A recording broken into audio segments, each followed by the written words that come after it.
Welcome to the Bay State Golf Podcast. I'm Sean Melia. Today's topic is I'm going to talk about all 7 golf courses I played in the month of August. 4 of them were new, and I got to check off in my quest, and 3 were courses that I was revisiting. Before we get into the golf courses, just one quick plug. Every Friday I send out a free one with some news and notes from Bay State golf happenings, whether it's amateur golf, pro golf, golf course news, whatever is kind of going on in the state of Massachusetts. I try to just pick together some stuff and share it with you. And I also just share everything I've made during the week. So any videos, any podcasts, I do some writing in there as well. I share some of my favorites from the week, whether it's what I've read, what I've watched, what I've listened to, what I've eaten, what I've had to drink. It's all in there as well. Just a nice way for me to wrap up the week. And it's always there in your inbox on Friday mornings to read whenever. So that's free. You can head to baystategolf.beehiiv.com. That's Beehiiv is BEEHIIV.com. And you can subscribe. And then if you'd like to become a supporter or founder and just support what I'm doing across all of the different platforms. So I'd appreciate your support in any way you want to give it, whether it's just simply subscribing. If you're listening to this on Spotify or Apple Podcasts, another great place just to subscribe so you know when I release a new podcast. If you're interested in seeing some of what these golf courses look like, on YouTube I also have this podcast, so you can head over there and actually watch the podcast and see some pictures and videos from these 7 golf courses. The format for this particular episode is I'm going to just go through each of the 7 courses. Going to try to do it pretty quickly. I could talk about each of them for 10 or 15 minutes, but that's far too much and far too much time. So I decided I'm just going to give you 2 things I like, 1 thing that I don't really like, or 1 thing that might need improvement, or however you want to phrase it, from each course. So we'll kind of rip through them pretty quickly here, and you can learn a little bit about them. If you want to know more about them, you can head to Instagram, where I post about all of these golf courses as I've checked them off on my list. Let's start with Concord Country Club in Concord, Massachusetts. This was not a new course for me. I get to play Concord typically every year in the Dawson Cup, which is a 4-ball tournament, best ball, whatever you want to call it. It's an invitational, not a member guest. I have also played Concord probably hundreds of times in my life. It was my high school home course. One of my very good friends, Elliot, who I play in the Dawson with, grew up a member there. He's not a member there anymore, and we get invited to play in this every year. Joe Harney won it this year with his partner Dylan Evans. They shot 16 under par. We did not come close.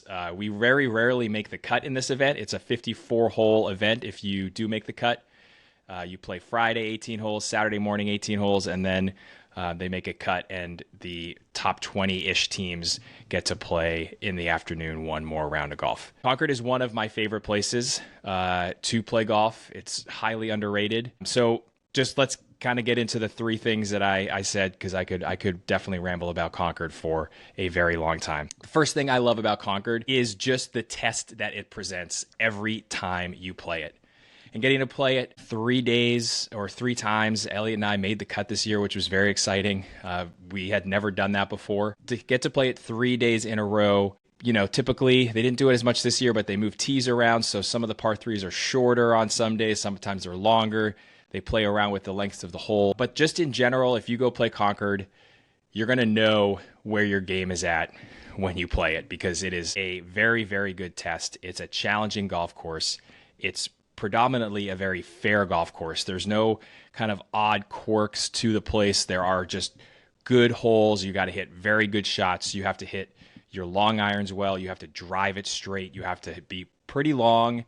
This course in general is just a really solid test of golf throughout all 18 holes. One thing I think that maybe could be better, and this might be because I've seen the course. One thing I think could be better about Concord, and this might be because I've played it, for almost 30 years now. I think the first time I played it, I was in 6th grade, is just some of the presentation has changed a little bit. Some of it is improved, but some of the things that they're doing there, I don't necessarily love.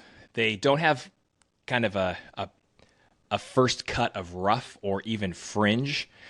And there's some fairways there that are pretty sloped. And if you end up hitting a good tee shot and catching one of those slopes and the ball just doesn't quite trickle into the rough, which is long, it can actually sit up just against the rough.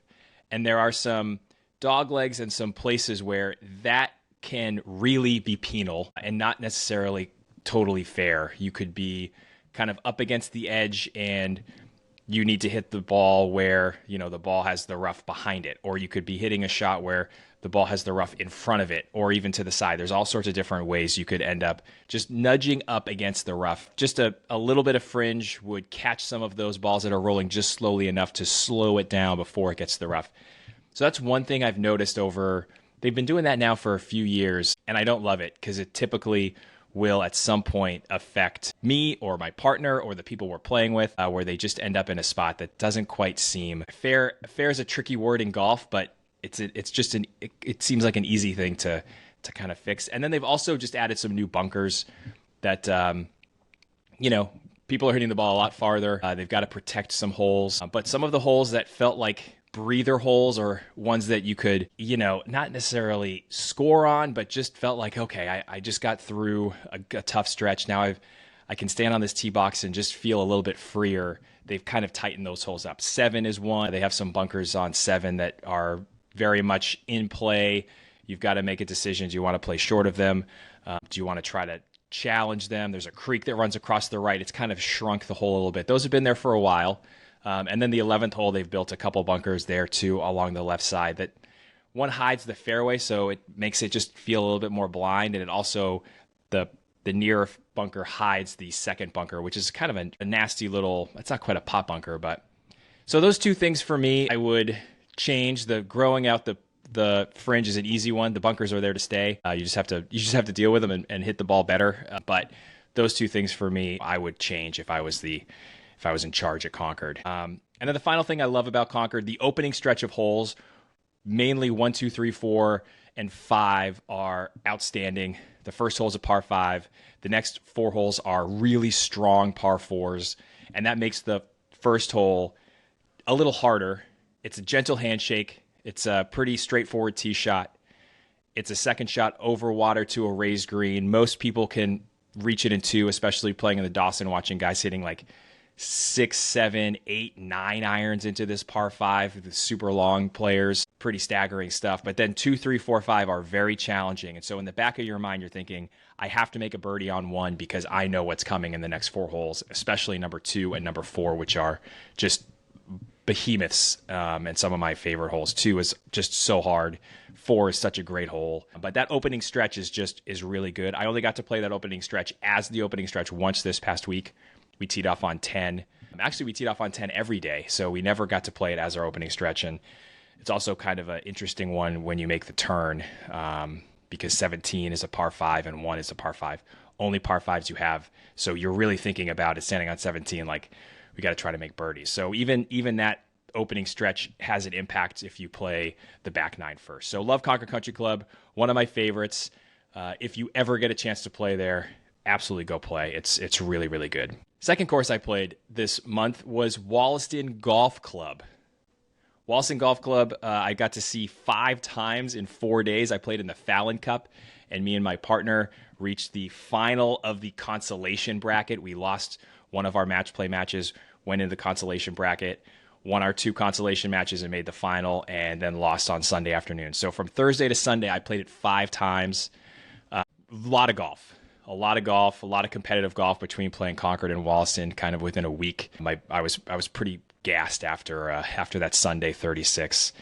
One of the few nights I was, kind of glad I didn't have to play golf the next morning, which is a rarity. Wollaston Golf Club. One thing I liked, then we'll get to something I don't like, and then another thing I like. We'll do a little compliment sandwich. The hang and the scene at Wollaston is really good. Being at a member guest, which is what the Fallon Cup is, I was playing with a member. Everyone has, it's not like the Concord 4-ball where it's an invitational and not everyone's a member. This is true member guest. Really fun. The clubhouse, the outdoor little bar that's on the 9th hole is really good. Just kind of as a club, it's pretty great. And I did like going there every day, seeing different people, seeing friends, seeing guys I competed against in past Fallon Cups. This was my third time playing in it over the last like 6 years. So the hang and the scene is really good. They've got their own beer that Vermont Brewery makes called Swing Oil. I think in other places you can get the same beer, but it's not the same. It's not called Swing Oil. So kind of cool to have a beer with the Wollaston logo on it, and that's always fun. So I do like the hang. One thing about the course that I'm not crazy about, it's a Fazio, a lot of water in places, and it creates in a few spots a lot of clutter. And I don't mean clutter as on the golf course. I mean playing in a tournament, you end up hitting and waiting for a long time because there are reachable par fives, there's station to station par fives. The kind of back end of the round really slows down because 15 is a hard par 4, 16 is a wonky par 5 where you're hitting like 5-iron wedge. 17 is a challenging par 3, really good hole, and then 18 is a hard par 4. So you hit this stretch where everything just feels like it comes to a screeching halt. The same thing kind of happens on the front with like 5 is a reachable par 5. So it always felt like there was a group waiting on the hole before we even got to the 4th green. And we were waiting around kind of on that hole too. So there's some routing and some flow that's not really great. Those choke points kind of take away from the flow of the round at Wollaston. Something I like about the golf course, because I know I mentioned just kind of the general hang and the scene as my first compliment to the place. Holes 2, 11, and 17 are 3 very good holes, and some of my favorites I've played. 2 is just a good, solid par 4, kind of a nice one to have in the opening part of a round where you kind of have a pretty good sense of like, all right, 1 is a gentle handshake. You can hit a 3-wood, you can hit a hybrid long iron and kind of bump it down this little hill and have a pretty straightforward shot into the green, get your par, get out of there. And then you get to 2 and you got trouble on the left, you got trouble on the right. You're deciding, do I want to hit 3-wood? Do I want to hit driver? Is the fairway going to give me a little extra roll? Was it raining last night? Should I try to push a driver down because I'm not going to get a lot of extra yardage out of a 3-wood? Is it the wind kind of shifts around there? So 2 is a really good kind of early round hole to just give yourself a pretty good sense of where's my game? Am I going to, am I hitting the ball well? You got to hit probably a mid-iron into raised green. You can't really see the surface of the green from the fairway for the most part. So 2 is a really good hole. 11 plays differently depending on where the tee boxes are, which I really like. When we played our 18-hole qualifier to figure out what flight we'd play in, they have the tees kind of pushed up, and the water only comes into play if you hit the ball too far right. But then the 11th becomes really like a Cape-style hole when they move the tee box and they put us playing the golds instead of the blues. And the golds you're hitting from where like they have a little practice bunker area, and the tee box is right on that practice area. They're stretching that hole out. There's a big tree kind of guarding some of the dog leg as well, but it's just a kind of a classic Cape hole where you pick a line and you got to hit it over on that line and try to beat the water. It's just a really good hole playing in matches. The matches at the Fallon Cup are net, so there's times when I was playing it and I was giving guys strokes, and there was times where I was getting a stroke out on that hole. Just that kind of makes it even more interesting, but I really do like the 11th hole. It's one that you think about. You see it as you drive in to the property on the driveway before you get to the parking lot in the clubhouse. 11 is awesome. 17 is a hole I never play well, and I'm going to give it a shout out because it is a really great kind of late round golf hole. It's a par 3. The green is kind of sitting next to the water. I wouldn't quite call it a peninsula, but you're hitting and you've got water on your mind. The green is really diabolical. There's a bunker front left, and a lot of guys just kind of try to hit the ball front of the green, get your par and get the heck out of there, because it's a really challenging hole, especially if you end up long. So you're trying to balance hitting to the front of the green, dealing with the wind, dealing with the water that's lurking on the right. I hit a few balls in the water this week, so I don't play that hole well, but I can appreciate it anyways. And it's a good one to get to in match play, even if you tee off 10 and it's just your 8th hole. It's one of those one that's lingering. Means a kind of a wonky par 5. So just the inflection point of a 5, a 3, and a 4 to finish the round is kind of cool. So 2, 11, and 17, really good holes as far as just on their own in a vacuum. I really do like those holes. Third course that I played is Gardner Municipal in Gardner, Massachusetts. I played this in a Mass Mid-Am qualifier, so not a lot of pictures if you are watching on YouTube. Gardner Muni has tons of opportunities to score. It's kind of like your typical municipal public golf course, so you can rip driver, you can take corners, you can take on tree lines. I think 6 under was the medalist qualifying score the day we played, and maybe 1 under or even was the high score to qualify. So scores were low. You can definitely get some birdies and make some birdies at Gardner Muni. Something that I didn't love just visually about the course and a little bit strategically was they have these odd holes, especially in the beginning of the round, that are dog legs that are created by trees, just kind of almost like they were planted for the sake of blocking people from seeing the green. The first hole is a really good example. Almost a dead straight hole from tee to green. You can either hit the ball down into the fairway. There's water left. You can hit a long iron and have a really kind of little wedge in. But you can also hit driver and just hit it over these pine trees or these trees that are like 30 feet. They're not even super high. They're maybe 25, 30 feet high. So they're not super intimidating as far as just trying to force you around the dogleg.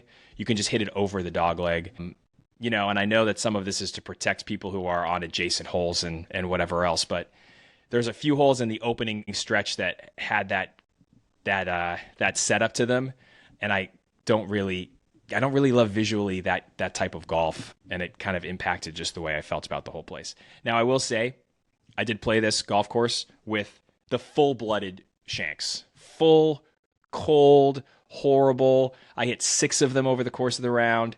I actually had to no card this round. I hit my tee shot at 18, and then we got called off for lightning, and no one finished that day who got called off. They didn't send anyone back out on the golf course, and they let people come back to finish their round the next day. I already had plans the next day to play more golf, which I'll talk about.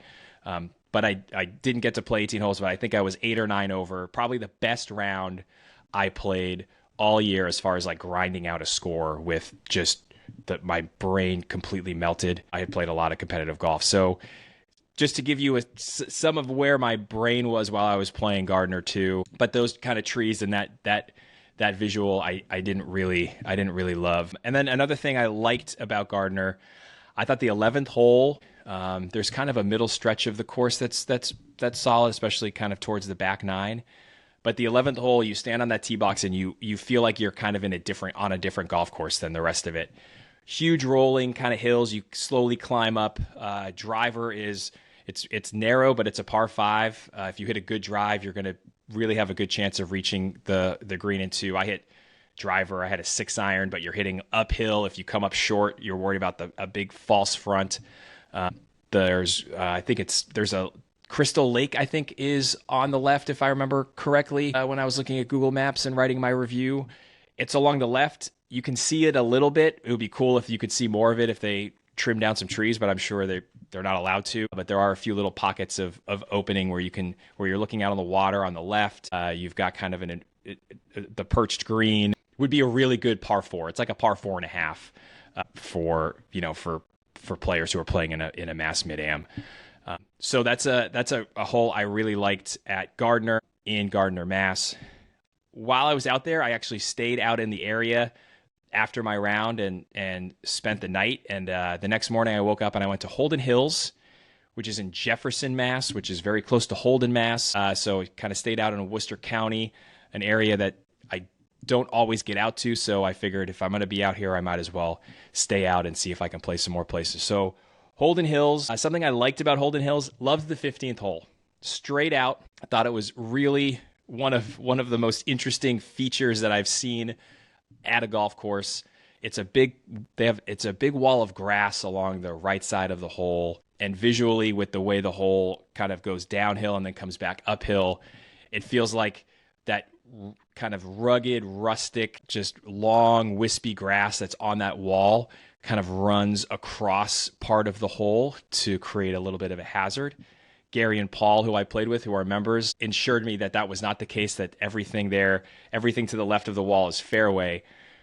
But standing on that tee box, your eyes are immediately drawn. It's a dead straight hole, but your eyes are immediately drawn to that right wall. Just kind of really loved the way it made me feel on the tee box. I was uncomfortable in kind of a different way. It wasn't because there was trees in the way or water or a bunker. It was just this interesting wall of grass. And then once you walk off the tee box and you start walking, you realize there's nothing to be afraid of. And it's just literally there. If you hit it too far right, you're going OB because there's houses and yards.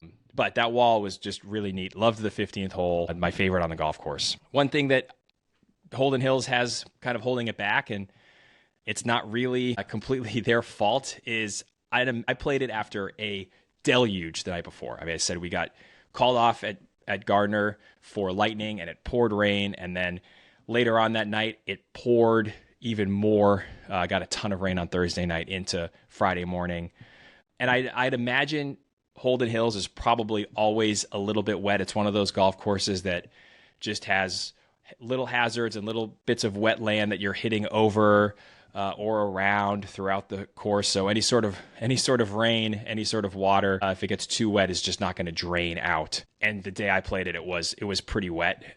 It was a bit of a distraction from the round, but it didn't harm my feelings of the place. I understood what the weather was like the night before.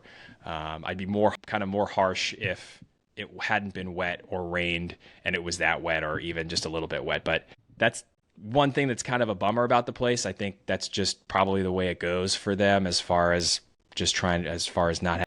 On the flip side of that, as the kind of other thing I did appreciate about Holden Hills, is it seems like from talking to Gary and Paul, who I played with, the course has come a long way in the last few years, and they're putting money into it to make improvements and to make it better. And you could see that in places too. The second hole is a super long par 5, maybe one of the longer ones in the state. It even has par 6 on the tee box marker, and I think for the women or for the forward tees, it's a par 6. It's a long hole. There's woods and trees right, and that's where I hit my shot. And it looked like they had cut up and taken out a bunch of trees just to open it up a little bit for people. And they said that there's a few other places around the golf course. We played the 9th hole, and they were warning me, like, you don't want to go right. There's a big hill, and they were saying that in the past that hill was just completely bare, browned out. If you hit your ball even kind of just a little bit right, or even just in the right side of the fairway, and the ball bounced wrong, it would go all the way down in the woods. And they said they've grown out the rough a little bit so that they actually can play from over there and the ball just doesn't disappear. So it feels like they are doing a bunch of things to make it far better. Gary and Paul really love the place and said that they have friends who used to play it who don't want to come back, and they keep trying to convince them, you have to come back. It's better. And I would say it's worth going. And if you live in that area, if you're a Central Mass person and you find yourself, maybe playing Kettlebrook and Wachusett and those kind of higher priced places, and you're looking for something that's just a little bit cheaper and you're going to feel like you're scratching the itch and you're playing a new golf course. I think I paid $35 on a Friday morning to play and to walk. Kind of a good option in that area. I'd say Gardner is, for me, a kind of like a little bit less. I'd send people to Holden Hills before I sent them to Gardner, but that's just preference. That's also, I played one in a qualifier. I got to play the other just for fun, and trying to just erase the shanks from my brain. So Holden Hills, love the 15th hole. Probably gets a little bit wet, but it seems like they're making an effort to improve the golf course and doing some of the right things to make it more playable and more enjoyable. That afternoon, after playing Holden Hills, I hopped in the car. I drove about 35-40 minutes down to Whitinsville and Northbridge area, and I got to play Whitinsville Golf Club, which was awesome. Super lucky to get to play this place. Jared from Cape Cod Golf Guys invited me out. He actually, in one of those rare times, he texted me that week just saying, hey, if you ever want to come out and play Whitinsville. And I responded, hey, I'm going to be in the area on Friday. If you can play, I'm looking for somewhere to check off Friday afternoon. And he said, let's do it. So we went and played Whitinsville. It's a 9-hole golf course. It's at Donald Ross. It's known as one of the best 9-hole courses, not just in the state, but in the country and the world. It is exceptional. Obviously, a 9-hole golf course designed by Ross, that's private, with money to kind of put into it and keep it up.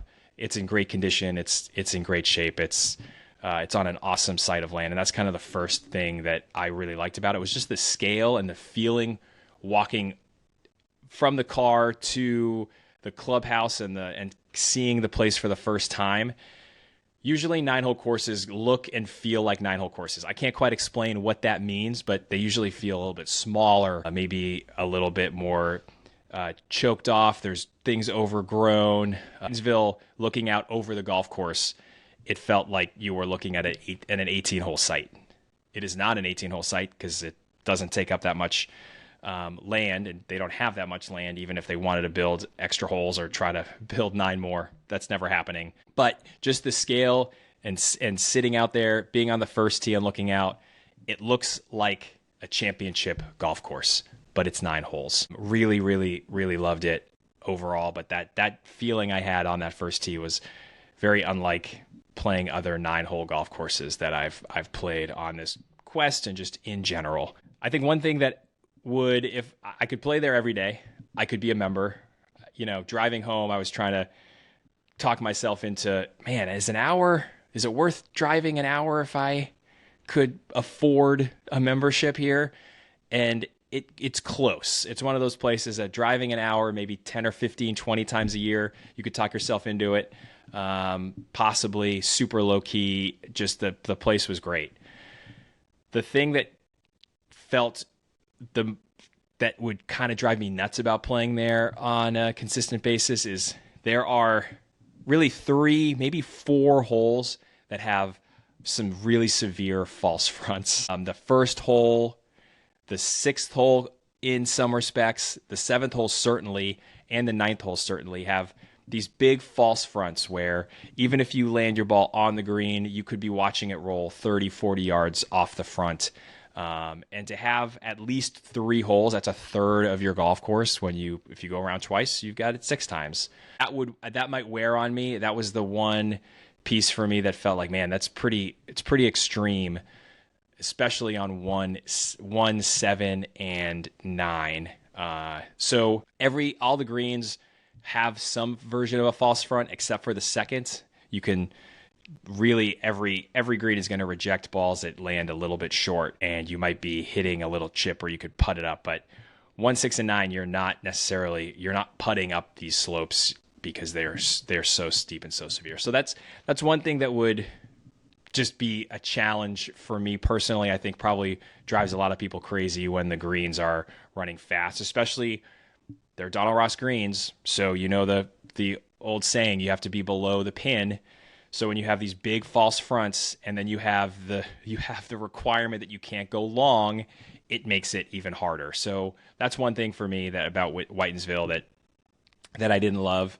And then just the simplicity of the course and the clubhouse. The course, just first off, I loved, every hole is really good.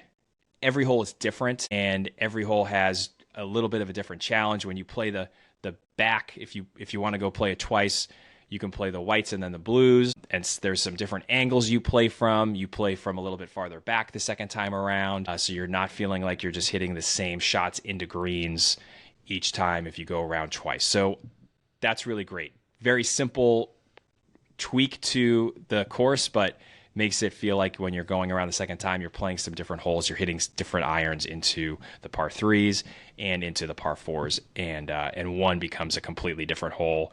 It's almost certainly a three-shotter from the back tee, whereas I was able to just hit it on the front edge the first time around. So things get different. I love that about it. And then every hole is really good. I could kind of go through and talk about all of them, but this is a place I could play every day. And then just the simplicity of the clubhouse too. It's a golf club, and the pro shop is tiny. They have a little maybe 8 table bar area where you can get a meal. They have a great little patio. You can sit outside and hang out. So just the whole feel of the place, the scale of the place.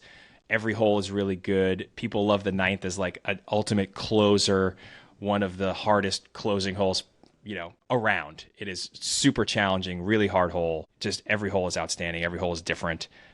So Whitinsville, love the scale. Wish there were fewer big false fronts. Love every hole on the golf course. Love the simplicity of it. Love the golf club vibe. Definitely a place, if I lived a little closer, I would certainly consider, and I would encourage anyone who does live kind of in that area and you love golf to consider looking into a membership. It's good. There's no waiting list right now. Whitinsville, awesome. Then I got to go play Kernwood Country Club in Salem. Getting to play new Rosses back to back was kind of neat because you're a little bit more attuned to just his fingerprints on places. Playing Concord this year too. I've played Weston this year, so you start to see the rhythms and the green complexes and the types of things he likes to do. Kernwood Country Club. First thing that stands out about the place, and it's kind of basic, but the first 6 or 7 holes on the water, starting in that way is kind of gets the adrenaline going in this really, really great way. The holes are good. They're also not all, they're not all flat. They're not boring. You're playing downhills. You're playing uphills. You're hitting blind shots. They've got a crazy uphill par 3, the 4th hole. So, there's a bunch of different holes in that set as well. And you're playing kind of in the middle of this little peninsula. You're playing around the edges of it. So those first holes just with the water will definitely capture your attention and are also they're good golf holes. With that being said, I think the thing that is interesting about that way that it's routed is you play those first holes and you're super excited, and then you get away from the water and you don't really ever come back to it. So the 8th hole, which is not a great hole, it's a kind of a funky dogleg left, brings you away from the water and towards the road, which you cross to play 9, 10, 11. And then you cross back over the road to play 12 through 18. So 9, 10, 11 are the only holes on the other side of the street. The other 15 holes are on kind of the water side of the street, but that final stretch, you don't really see the water except behind the 15th green. That's kind of a nice little section of the course too, where your approach shot, the green has a backdrop on the water. So just that feeling of playing all these holes, being excited, and then all right, well, now you're going to go in and play away from the water for the rest of the round. 18 doesn't even kind of bring you back to the water either. Another thing I liked about Kernwood, which is a very good course for the most part, 1 through 18, I think 8 and maybe 10 and 18 take away. They're probably the weakest holes of the bunch. Don't love 18 as a closer in general. I think it's kind of a weak hole, and the green is in a funny spot. It doesn't really actually feel like it was where the green used to be.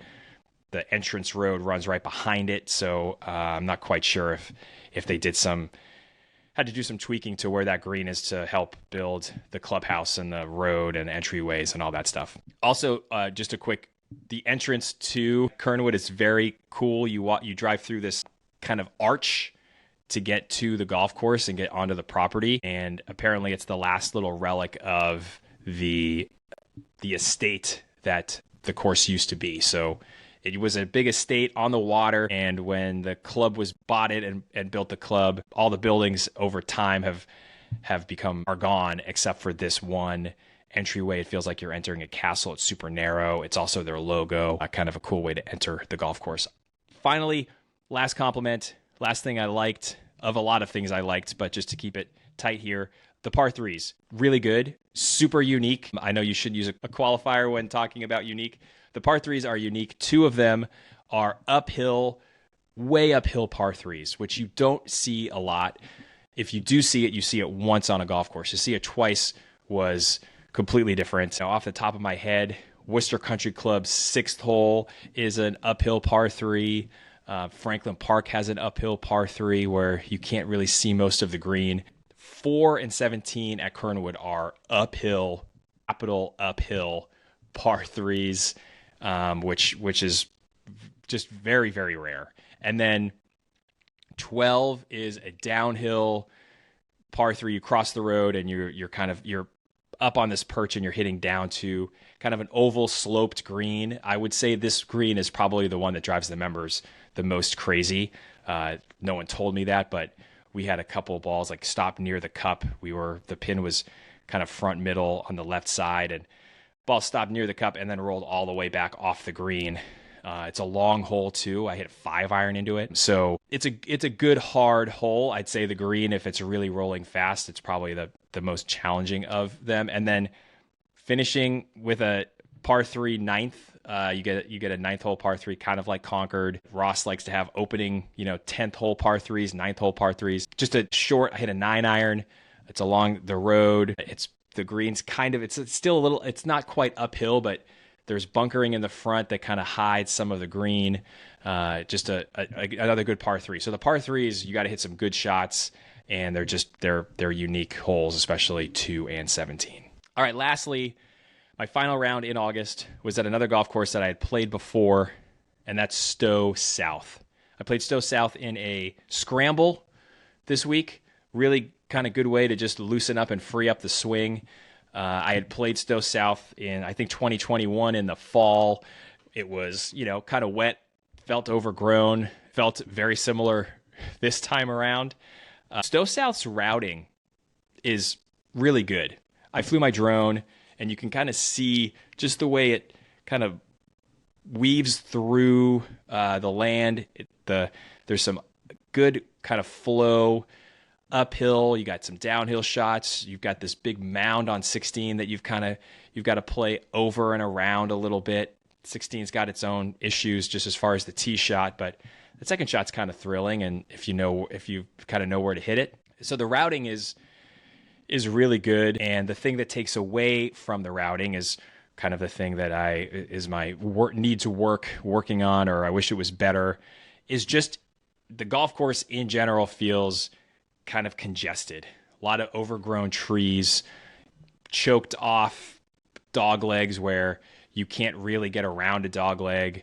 You got trees kind of hanging over in different spots. And 16 is probably the best example. You stand on that tee box, and basically if you hit it straight, you're going into the woods. It's a long hole, so you've got to try to bend a 3-wood around the corner, but the trees are sticking out enough. It's just a very strange, awkward tee shot. It could be a really good hole if it was just trimmed back a little bit. And then the other hole that stands out to me, just as far as like kind of a tricky one, is the 14th, which is a par 5, and it's just kind of like this big boomerang hole that I don't really love, and you can't really do much to it.